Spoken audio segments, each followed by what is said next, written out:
L'hôpital de la Charité a eu une histoire distincte de celle d'un hôpital de soins. Alors, il paraît qu'il faut que je vous laisse un moment cette diapo. Moi, je trouve que ça ne vaut pas la peine.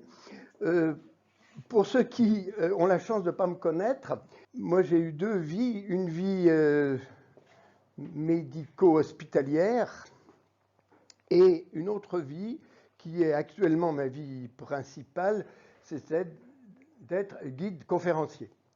Donc, ça fait une bonne trentaine, et même plus, que je suis guide conférencier. Et je dois vous avouer que pendant la retraite, c'est assez sympathique d'avoir une activité qui est presque comme une activité professionnelle. Alors sinon, voilà mon plan, deux parties, les origines jusqu'en 1802 et après 1802 jusqu'en 1935. Alors on va repartir au XVIe siècle.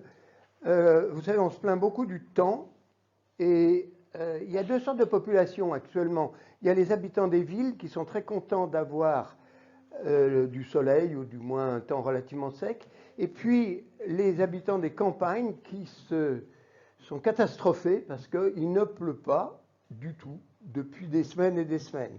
C'est exactement ce qui s'est passé en ce début du XVIe siècle où les conditions climatiques ont été telles qu'il y a eu des déficits de production et des périodes de famine. Lesquelles famines se sont traduites, c'est assez logique, par des révoltes.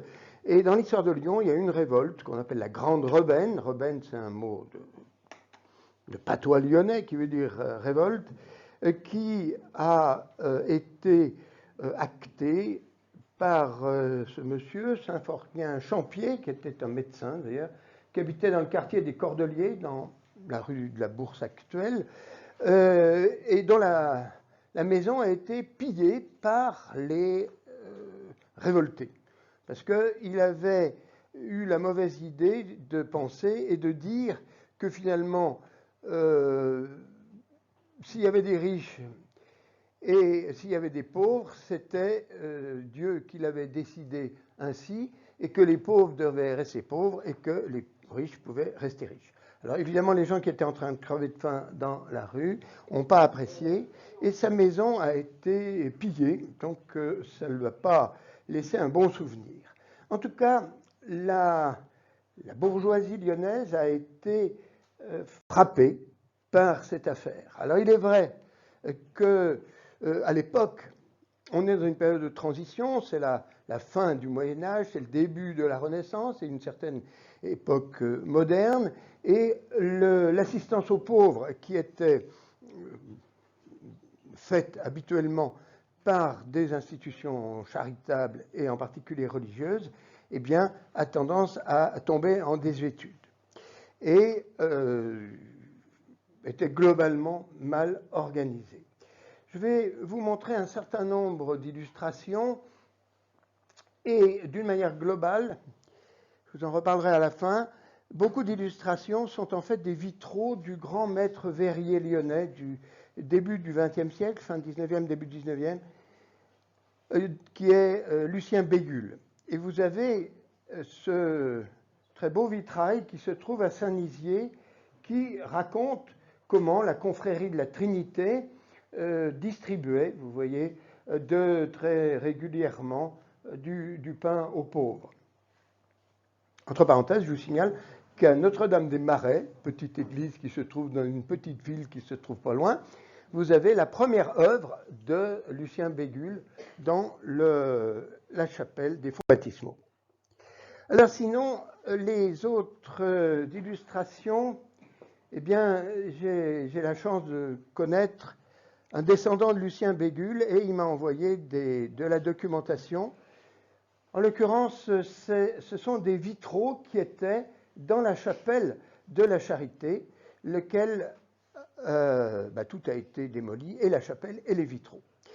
Mais la famille de Lucien Bégulle ont gardé des photographies qui avaient été faites de ces différents vitraux.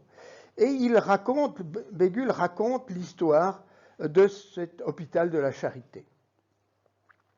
Donc l'événement qui va jouer un rôle très important, c'est cette grande famine de 1531 où les pauvres des environs, c'est-à-dire en particulier d'ici, du Beaujolais, vont prendre des bateaux, des morceaux de bois et vont descendre la Saône et arriver jusqu'à Lyon.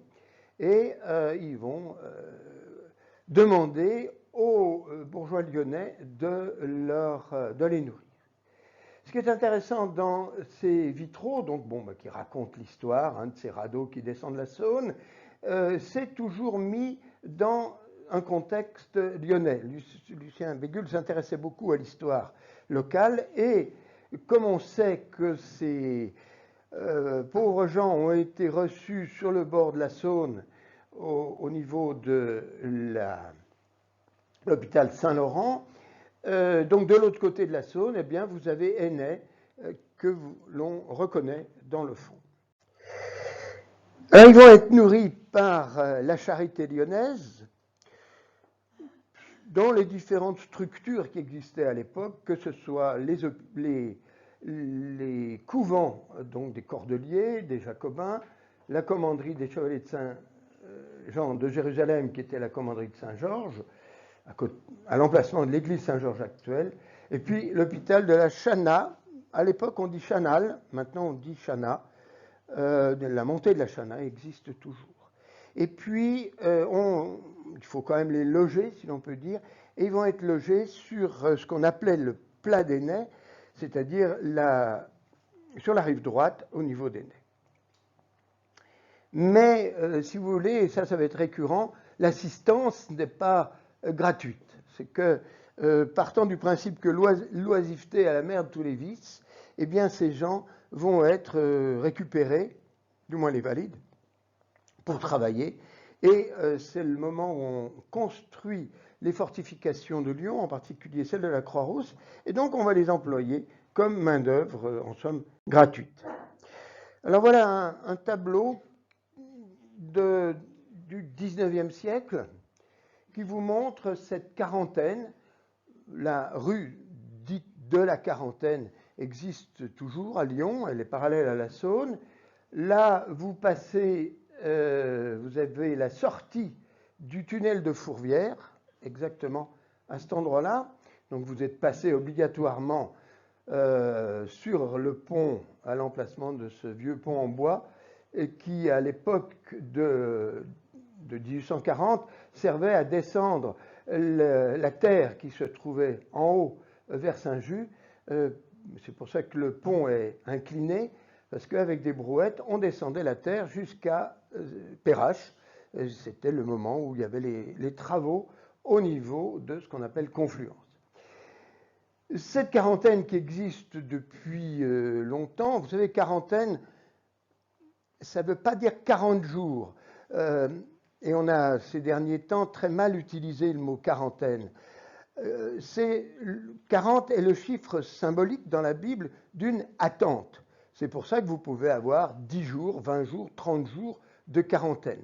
On a même entendu ce barbarisme de dire une trentaine lors de l'épidémie qu'on a connue il y a 2 ans.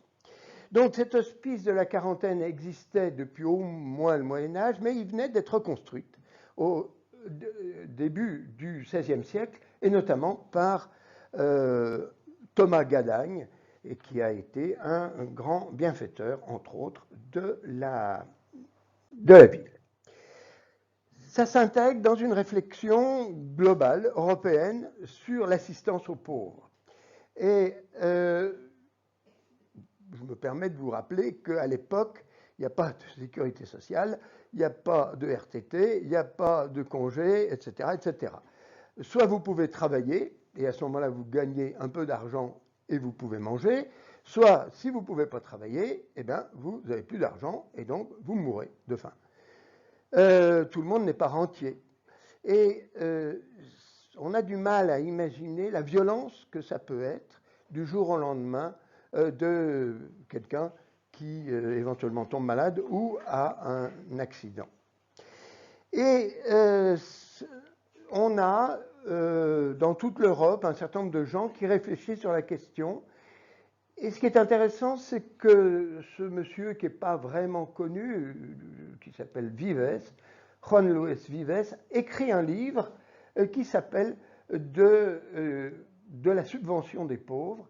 Et ce livre va être immédiatement imprimé à Lyon. Donc vous avez là le frontispice de ce travail.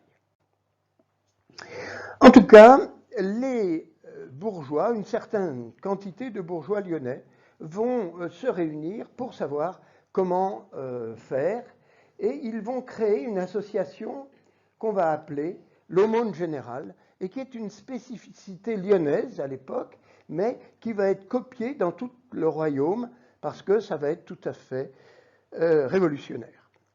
Alors l'histoire traditionnelle lyonnaise met ça un peu en exergue en disant qu'il y a eu vraiment un grand mouvement de solidarité. Oui, enfin, il ne faut pas quand même exagérer, il ne faut pas tomber dans la géographie.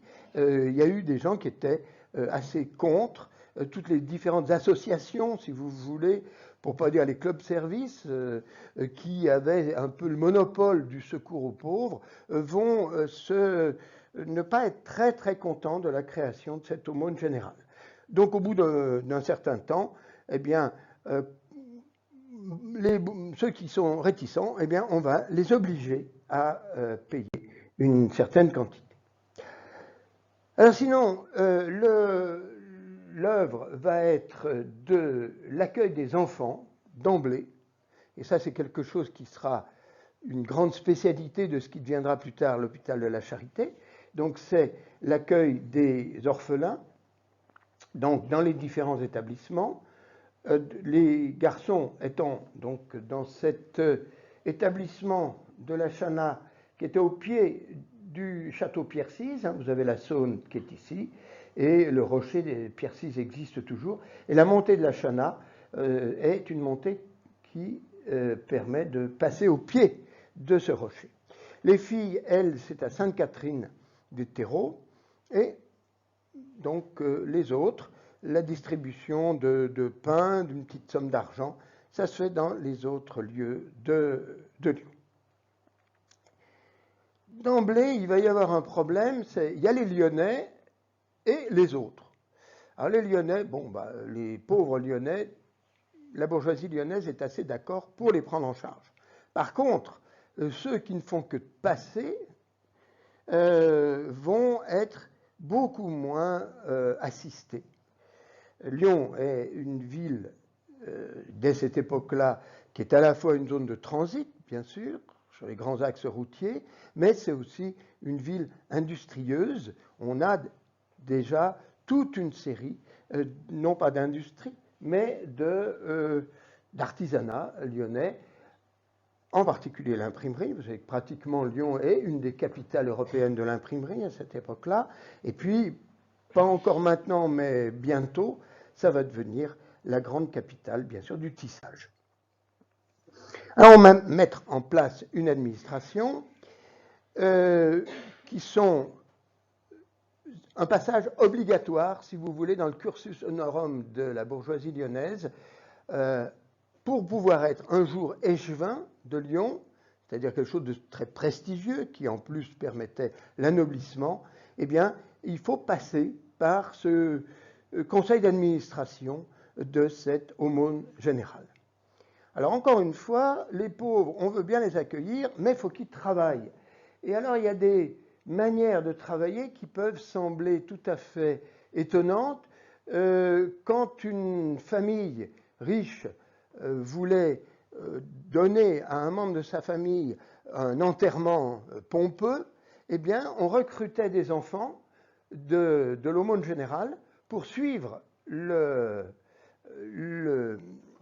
cortège funéraire, mais bien sûr c'était payant. Alors vous payiez 4 écus pour avoir 12 enfants et 6 torches, 8 écus, c'est pas rien hein, comme somme, pour avoir 24 enfants. Mais encore une fois, on a beaucoup de crainte vis-à-vis de ceux qui sont étrangers. Alors là, maintenant, on arrive au XVIIe siècle. Il y a une rupture dans les mentalités. Si vous voulez, toute la partie, et le XVIe fait encore partie du Moyen-Âge, les pauvres sont dans, j'allais dire, la culture chrétienne, l'image du Christ souffrant dans la société. Donc, comme on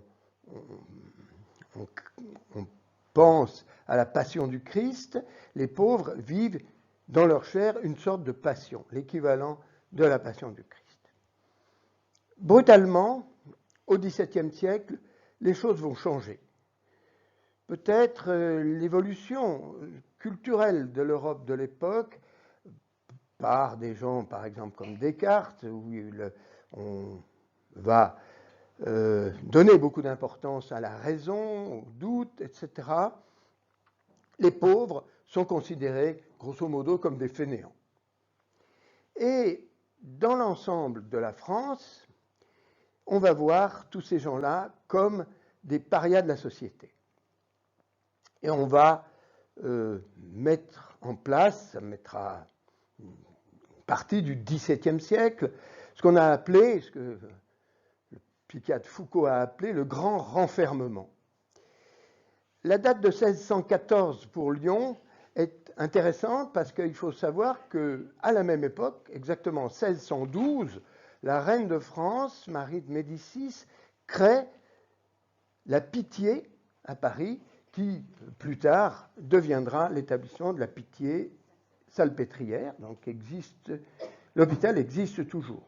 Et donc on va avoir dans toutes les villes de France la même organisation. Alors on commence par planter une croix à un endroit précis sur le bord du Rhône. Donc là vous avez cette prise de position, prise de propriété.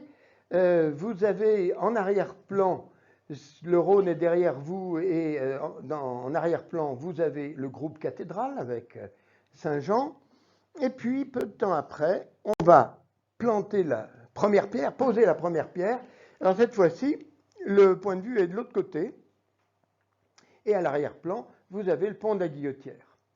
Et est représenté, Bégule a représenté le père Martelange, qui était l'architecte de la Compagnie de Jésus, et qui avait par ailleurs donné les plans pour le Collège de la Trinité, c'est-à-dire du lycée Ampère. Alors le bâtiment qui va être construit n'est pas un établissement de soins. Il y a l'année dernière, M. Rode avait fait une conférence sur l'Hôtel-Dieu. L'Hôtel-Dieu, c'est un établissement de soins. Et c'est valable d'ailleurs aussi pour l'hôpital de Villefranche, qui va être grosso modo construit à cette époque-là. À l'époque, vous construisez toujours un établissement de soins en croix, avec au milieu la chapelle et les différentes salles de malades qui sont disposées de manière à ce que les lits des malades soient orientés vers la chapelle, de manière à ce que les malades puissent, de leur lit, voir le déroulement de la messe. Là, on n'est pas du tout dans la même logique, puisque c'est beaucoup plus un établissement d'hébergement qu'un établissement de soins. Alors, les riches lyonnais vont donner de l'argent. Celui dont vous connaissez peut-être le nom, c'est Cardon, qui a à la fois l'hôtel d'Horace Cardon, qui est rue Mercière, et puis son château qui se trouve au pied de Saint-Cyr-Saint-Didier, la Roche-Cardon.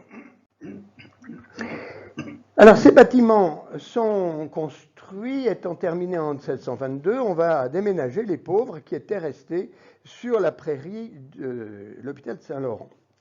Et donc à l'époque, il faut bien voir que le confluent n'est pas du tout à l'endroit actuel. Le confluent était juste immédiatement après Aînay. C'était grosso modo à l'emplacement de la mairie du 2e arrondissement. Donc les pauvres sont mis sur des bateaux, ils passent le confluent et ils arrivent de l'autre côté à la Charité. Alors la Charité va apparaître dans les plans de Lyon. Ça, c'est le plan de Simon Maupin de 1625. Vous vous repérez, vous avez le Rhône ici, la Saône là-bas, la place Bellecour ici, et vous avez là l'hôpital de la Charité. Et puis vous avez l'Hôtel-Dieu, mais qui est finalement à l'époque beaucoup plus petit que l'hôpital de la Charité. Essentiellement, ils vont récupérer, si l'on peut dire, les enfants. Donc, toujours, il y aura une différence entre les enfants légitimes, mais orphelins, qui vont, on va leur donner un métier sérieux, si vous voulez, bien considéré. Les illégitimes qui, eux, auront aussi un métier, mais un métier beaucoup plus dur, plus ordinaire. C'est assez bizarre comme distinction, parce que ce n'est pas vraiment de leur faute, en tout cas aux enfants. Et puis, ce qu'on appelait les petits passants et les petites passantes, qui sont réunis ultérieurement avec les enfants illégitimes. Et puis, ensuite, il y a les assistés dits par hospitalisation. On peut les diviser en plusieurs classes. Il y a d'abord les valides, si vous voulez, mais SDF, on dirait maintenant, les impotents, vieillards, infirmes, incurables, les femmes, et ça va se pérenniser, et puis les prisonniers et les enfants dits vicieux. Donc ça va faire fonction de maison de redressement. Ça peut sembler curieux, dans le même établissement, de trouver des catégories aussi différentes. En fait, les bâtiments sont très grands et il n'y avait pas de communication entre les différentes catégories. Et comme d'ailleurs toujours à cette époque-là, tout le monde avait un uniforme bien sûr distinct ou des signes évidents pour les reconnaître. Alors sinon, il y a aussi parallèlement une assistance de pain, d'argent, de linge aux prisonniers. Et à Lyon, à l'époque, on a deux types de prisons, les prisons d'église qui sont à côté de la cathédrale, et les prisons civiles, qui ne sont pas très loin, mais qui sont dans ce qu'on appelait le palais de Roanne, à l'emplacement du palais de justice actuel. Les aumônes secrètes, eh bien, c'est pour les bourgeois de Lyon, mais qui ont des vicissitudes financières, et donc là, ils sont aidés, mais d'une manière secrète. Ensuite, le secours aux pauvres passants, mais qui seront toujours limités. Et puis, une donation non négligeable, 150 livres, c'est une bonne somme quand même pour les filles pauvres, orphelines, légitimes. Et curieusement, on voit apparaître, enfin ce sera surtout au XVIIIe siècle, le secours aux noyés, une sorte de SAMU. Et il est vrai que la Charité est juste au bord du Rhône, donc il y en avait. Sinon, chose qui existe, mais qui est limitée, c'est les soins. Ce n'est pas parce que vous rentrez en bonne santé que vous allez rester en bonne santé. Et donc, il faut quand même, dès le départ, avoir un minimum d'organisation médicale, mais ça restera limité aux gens qui sont déjà pensionnaires dans l'établissement. Alors, les travaux sont assez rapidement faits quand même, vu la taille du bâtiment. Et donc, on va aussi ils vont récupérer aussi les filles publiques qui avaient accouché à l'Hôtel-Dieu.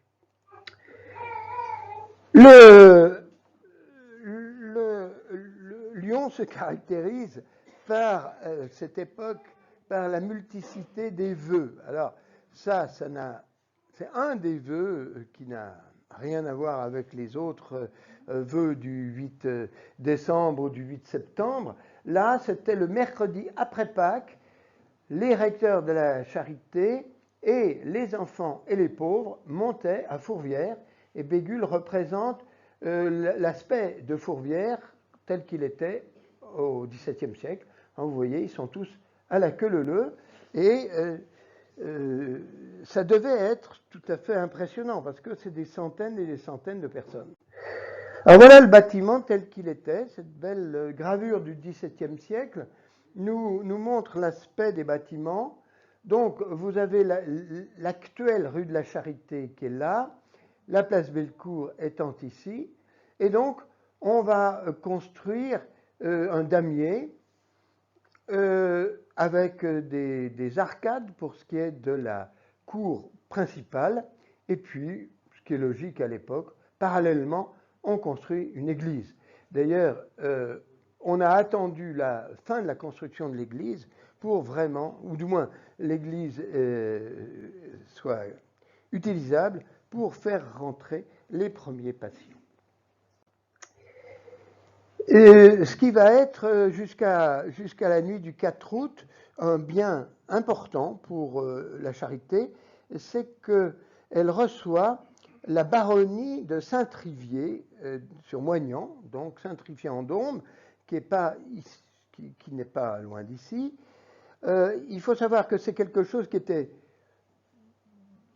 assez habituel quand un seigneur n'avait pas d'enfant, si vous voulez, il léguait ses biens, mais ses droits seigneuriaux afférents, on est dans l'organisation de l'Ancien Régime, à, en l'occurrence, un hôpital.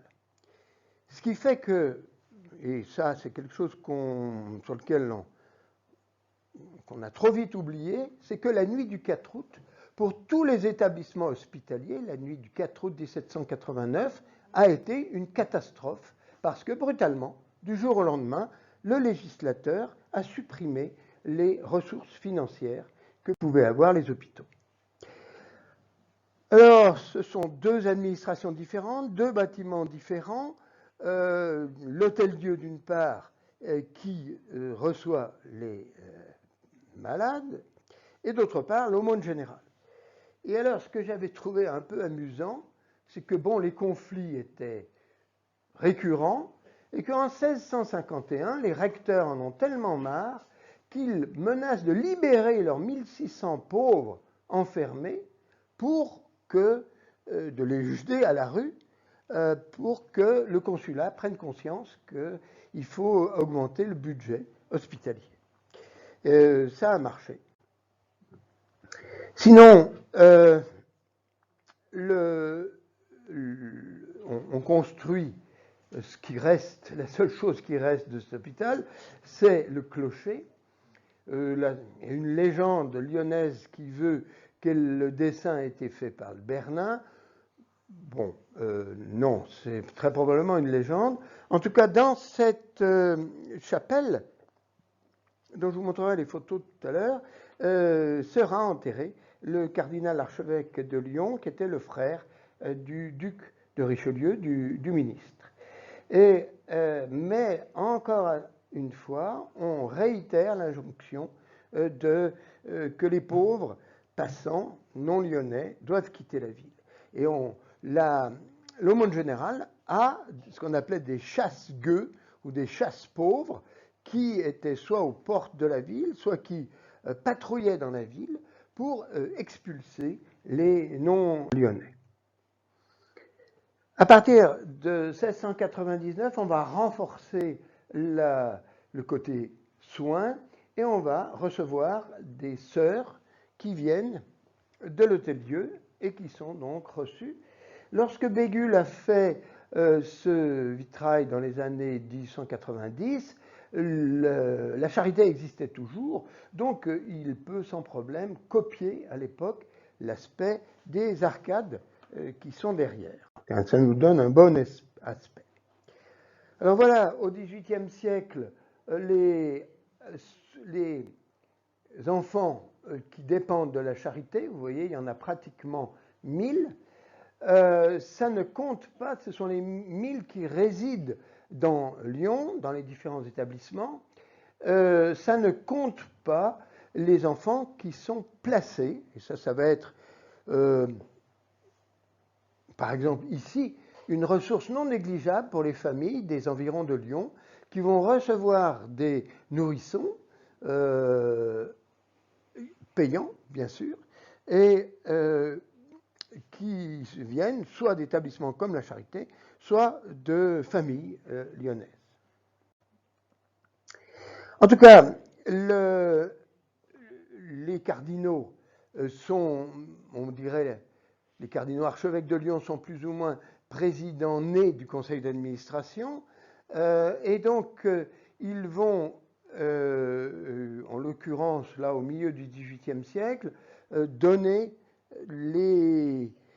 la zone qui se trouve au sud de l'hôpital, là où il y a le Sofitel actuel, pour en faire, puisque le monastère Sainte-Élisabeth déménage pour aller là où il y a maintenant le conservatoire de musique, donc ce monastère va être récupéré pour mettre pendant un certain temps des vieillards.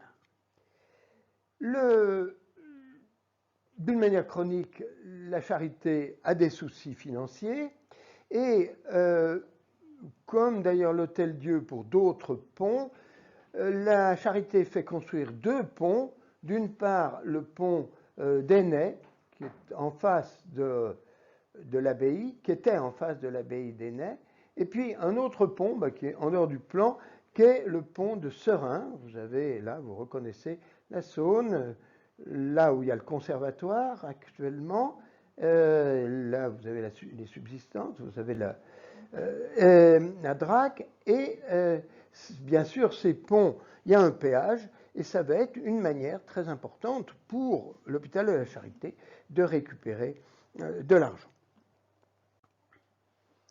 Mais ça ne suffit pas, et il va y avoir, juste avant la Révolution, en 1783, une réforme. On va limiter, en quelque sorte, le nombre de résidents qui sont admis, et ça va être assez drastique, puisque ça va être, il n'y a que 242 vieux et vieilles, 208 enfants infirmes. Il faut bien imaginer que tous ceux qui étaient valides étaient envoyés à la campagne. Mais on va aussi renvoyer à la campagne des infirmes ou des indigents, et 174. Donc les autres sont carrément mis à la rue.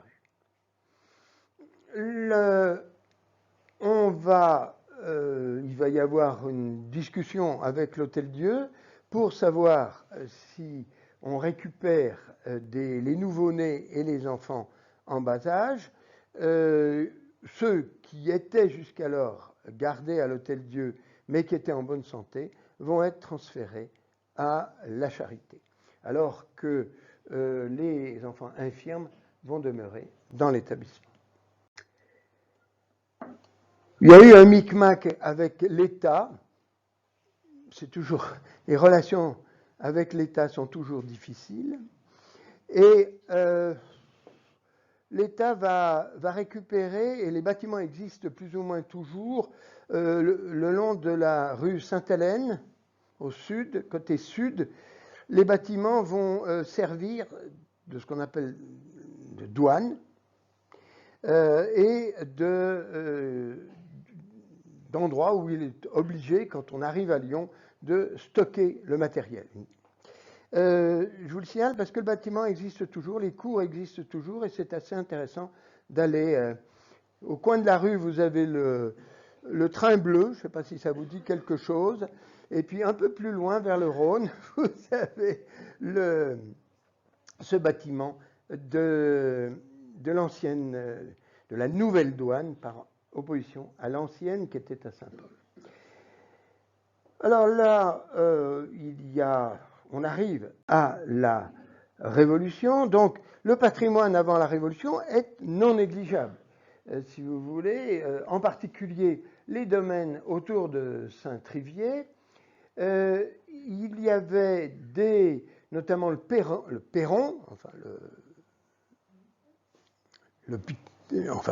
qui est intégré maintenant dans Lyon-Sud. Le bâtiment du perron appartenait à l'hôpital de la Charité. Il y avait dans Lyon tout un ensemble de bâtiments, et en particulier, c'est logique, ils avaient des bâtiments qui étaient situés au sud de la place Bellecour, et ça, ils vont vendre leurs terrains.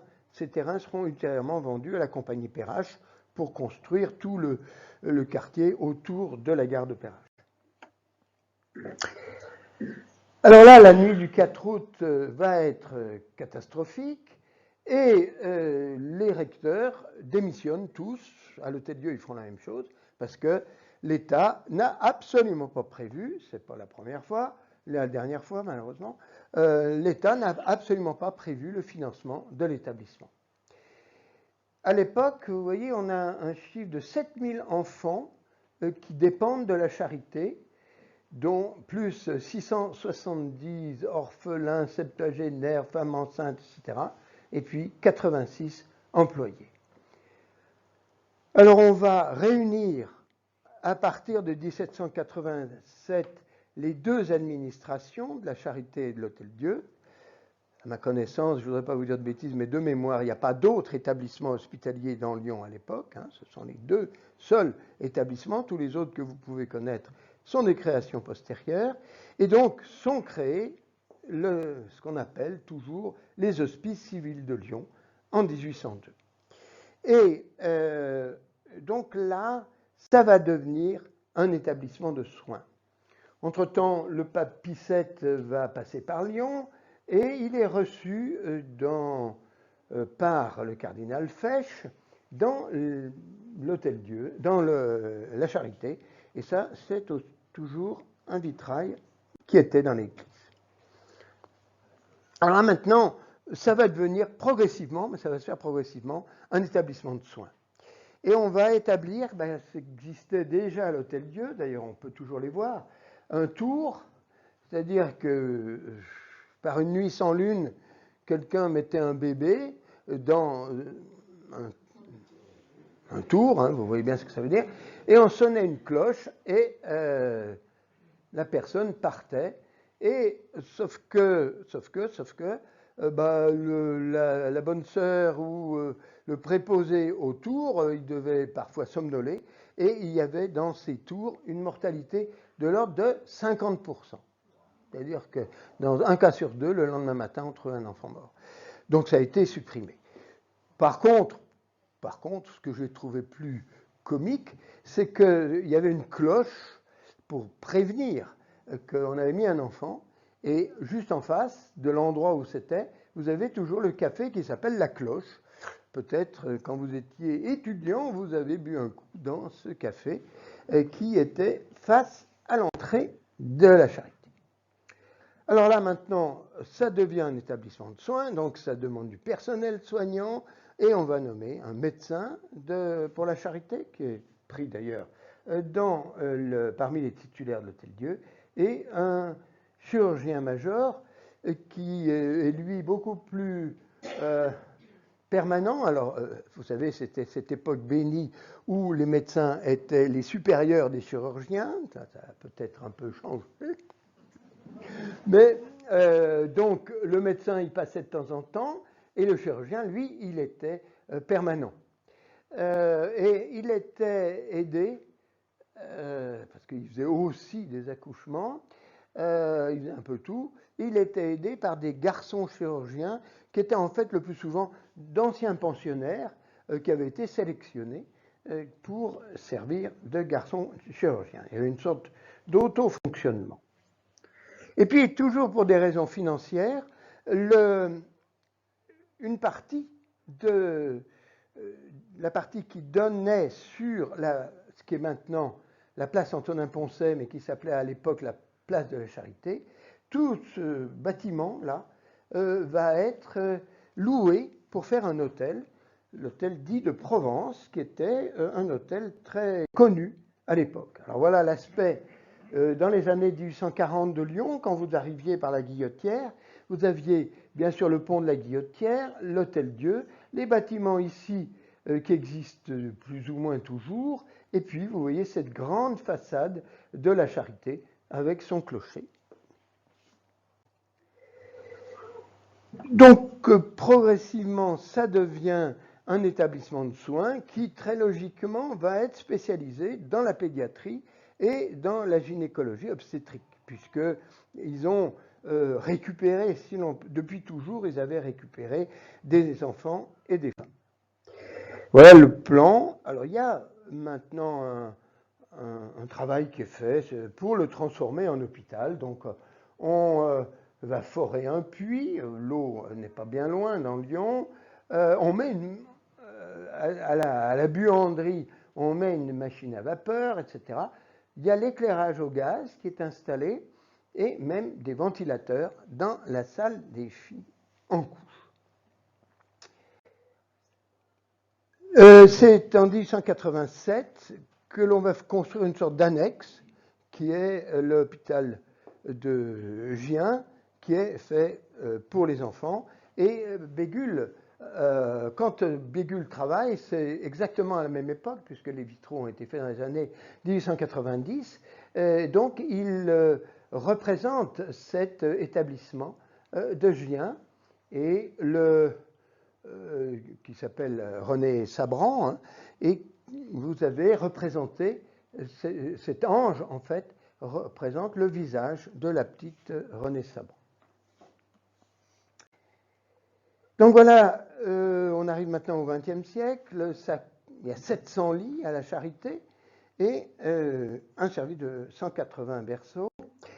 La place de la Charité, donc, c'est quand même assez facile, puisqu'on se repère toujours avec le clocher, bien sûr. Donc là, vous avez l'aile où se trouvait l'hôtel de Provence. Bon, grosso modo, hein, vous voyez, c'est la place existe plus ou moins toujours. Et vous avez l'entrée de l'église. Là, on vient de construire l'hôtel royal, le Royal Hotel.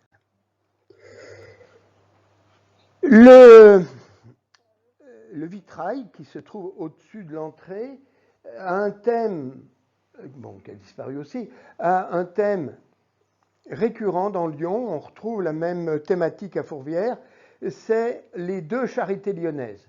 La charité laïque, qui est représentée par le donateur du vitrail, et puis un ancien échevin, et puis le Kléber, Jean Kléber, donc le bon allemand.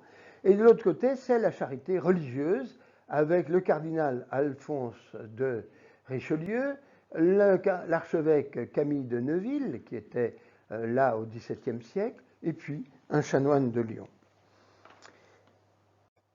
Et là, voilà l'aspect intérieur de l'église. C'est une église qui était simple, mais typique baroque, hein, de son époque. Elle était dédiée à l'Assomption de la Vierge. Il y avait une nef centrale et de bas-côtés, une élévation à 2 étages avec un éclairage direct de la nef. Et comme souvent dans ce genre d'établissement, vous aviez la partie basse, j'allais dire pour le public, et la partie haute, soit pour les patients, soit pour la congrégation, les congrégations religieuses. Donc il y avait une séparation entre les deux. Ensuite, l'entrée, si on fait une visite virtuelle, voilà l'entrée qui donnait sur la rue de la Charité, l'entrée. Donc, vous aviez cette cour centrale, et de tout cet hôpital à la Charité, outre le clocher, vous avez cette statue de Saint Vincent de Paul qui se trouve maintenant, qui a été déménagée et qui se trouve à l'intérieur d'Édouard Herriot, de l'hôpital Édouard Herriot. C'est une des rares choses qui est restée. Alors voilà une autre cour, on voit ces arcades. Alors c'est une architecture très habituelle. Vous avez par exemple un hôpital qui porte d'ailleurs le même nom, à la Charité à Avignon, où vous avez exactement la même disposition. Donc les différents médecins qui sont actifs, et on a des photos, vous voyez, que ce soit la pouponnière du docteur Voron ou le service du docteur PU. Et vous avez donc le service de M. Maurican qui s'occupait d'enfants. Et je ne sais pas si vous lisez, mais là, il y a marqué diphtérie. Et vous savez que la diphtérie, c'était quelque chose d'absolument effroyable, où les enfants, malheureusement, mouraient très souvent. Alors voilà, le dernier gynécologue, ça a été Auguste Polosson. Et on a une autre vue. Et cette vue où il y a marqué salle d'opération sur le texte, en fait, c'est beaucoup plus une salle d'accouchement, hein, puisque vous avez une table tout à fait typée pour ce genre de choses. Alors, il y avait bien sûr des bâtiments administratifs, que ce soit le réfectoire des sœurs, et puis la salle du conseil, où un certain nombre d'éléments ont été emmenés à l'Hôtel-Dieu. Donc voilà la dernière photo de cet hôpital qui va être déménagé donc, après la construction d'Édouard Herriot. On va casser tout l'hôpital en disant qu'il est vétuste. Là où moi je suis personnellement furieux, c'est qu'on va démolir la chapelle, ce qui, tout simplement pour élargir la rue de la Charité, enfin qui, n'importe comment, au bout elle devient plus étroite, hein, et on va démolir un élément intéressant du patrimoine du XVIIe siècle. Alors les vitraux, il y en avait 10 au total. On a commencé par en casser 5, et après on s'est aperçu qu'on pouvait peut-être les garder. On les a récupérés pour les mettre dans le réfectoire de l'Hôtel-Dieu, et bien évidemment, le 2 septembre 1944, ils ont sauté les Allemands ont fait sauter le pont. Donc on n'a plus de vitraux de la chapelle. Mais il reste ces photos que je vous ai montrées. Je vous remercie de votre attention.